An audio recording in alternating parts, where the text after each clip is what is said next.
My name is Melissa Bishop, and I live in the village of Deposit, which is in the town of Sanford, and I am a member of the Village of Deposit Planning Board.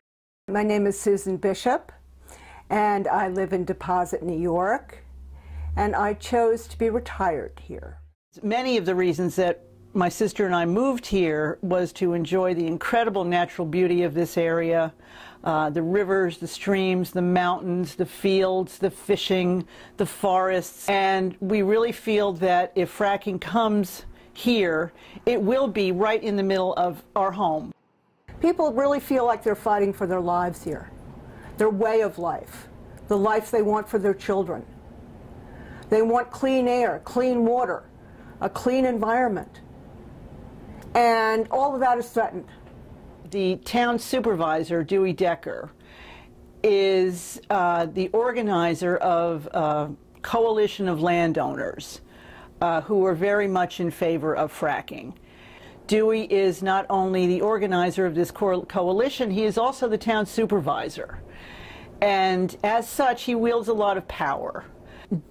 Dewey, I believe, took it upon himself to send a letter to the governor signed by various town supervisors as stating that we were in favor of drilling and, you know, frack us now, please. When this was discovered, the residents turned out in force again. There was at a noisy meeting, and Dewey's reaction, along with the Sanford Town Board, to all this noise was to pass a resolution that happened on, I think, September 11th, 2012, essentially installing a gag order on the public that said there will be no more discussion of any kind about gas drilling at this town meeting or at any future town meeting. Thank you very much. Now, public, just shut up.